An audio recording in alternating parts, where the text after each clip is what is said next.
Action. Ok, tozongi lisusu. Ndeto loba pour aseke na ki. Na aseki bino que non actualité pour le manga na Jésus Miracle Télévision. Wana on peut sambote na le boss l'ingénieur Adolphe Ngando. Yemto asa po biso tozala. Et tu sais bino que non tant que mokile kozala, il y aura toujours l'actualité. C'est pourquoi Benjamin Mwana Souka bagi c'est l'actualité. Tu es na Jésus Miracle Télévision. Tu koloba boye masolo lelo ezali makambo ba arme. Joseph Kabila masolo beta ki toyebi na biso nyonso tout. Que non, ils ont ba militaire au bomba ki ba nini mais awa aussi au choué.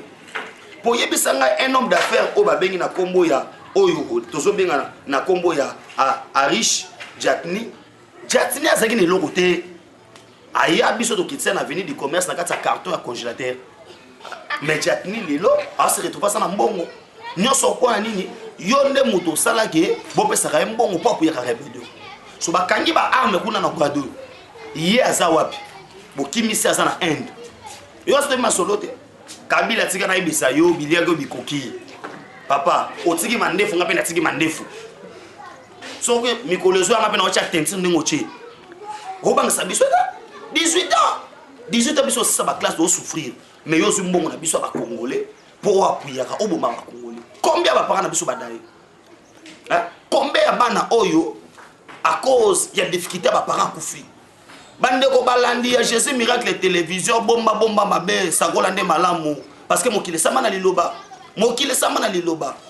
Na ko prêter oyo maloba oyo ya fait cardinal Malula. Soki na lobi na kufi. Soki na lobi pete na kufi. Tamena loba.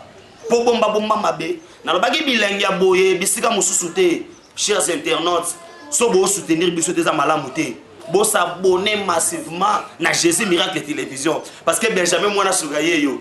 Obi ke non moko ezanga na 99 ko masa mu fini ko nzambe po mu fini ko so fini ko na biloko ba mamba yebi po bisa el lobwe bima elengi mingi ndi bozoka susu bilengi oyo Benjamin Mwana Souka bakise la actualité bongo nazo lemba te na kopesa mbote na le boss ye moko l'ingénieur Adolphe Ngando ye mto asagi masolo Jésus Miracle Télévision bo s'abonner massivement ba na poto ya on a pisino na ofunga so teke pour ese non Kabila yo mto za responsable ba amu bakangi kuna et ba amo bokangi wana ndenge nini message ati wana azomona na te ona na Inde na zoya coronavirus kangi ngai mais biso to bikiro tous les immeubles asombi na nini asombi na monga contribuable congolais lelo mambu docteur Jérôme Azoya docteur Jérôme Azana Kinshasa wa mais docteur Jérôme Akimi Pwani parce que o ezali entreprise ya Jeannette Kabila o coopérer na bende na ba Pakistanais bozo monopole o sa ba kisa pharmacie na Congo bino moko pour ba souffraka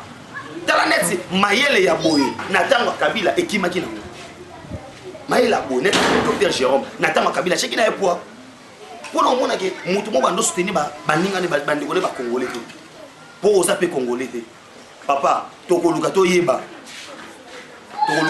parce que Moussel le père aza mulubaka te parce que tokoluka to yeba est-ce que webi be toi pour malukai rebi yango Kabila tokozala na yo to yeba no osamba na kono nini parce que à part anglais na munoko wana oyo yebi wana oza munoko musute ya to bikelo dossier ba arme ba holandela ngo ba kanga pe so ba arme na ferme espoir na niveau ya Katanga insécurité za na Katanga sto ebela masolo nango ezali masolo coup d'état comment sécurité ozala bon et puis on m'a tribu moko de sibino bo gédo ki ngo kangama et arola sa ba complice na ye yango Gabriel ki ngo ko mwanza na peso félicitations o sa musala malamu pour ozo poata Kabila tina suka et ngai Kabila et to yeba musolo no tina misisa yo rasa ke no ko tromper ba congolais ta la peuple ko sa raité noki o ko so sa tika na bisa yo o zanga malbo ko sa biso yo na mito no sabino ke no politique ko melengi politique ko misukali o boy fa so mo kina yo na songi na visite chef de l'état lobby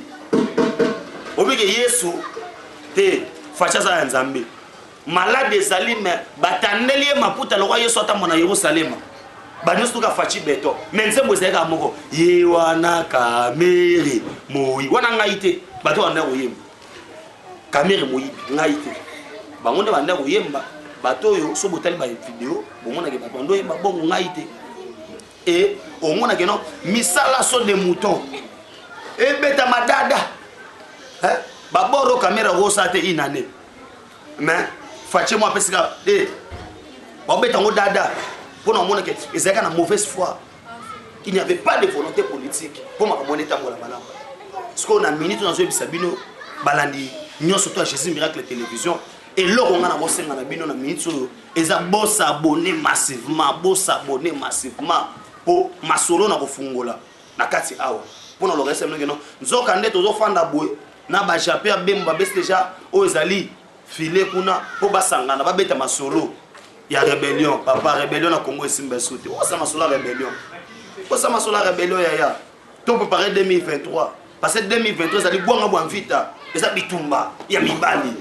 Entre biso et soba congolais, élection aux ala. Et nazo et bisabino bato bola la bapongi bozolo tagé. Na 2023, il n'y aura pas élection. Il y aura bien élection. Félix Antoine Tshisekedi Tshilombo, le président le plus démocrate. Et nous savons que non, pour bêta bino rendre bêta bino na désir. Mbalo nous 9% fachi mogo. Pour talara fachi vite.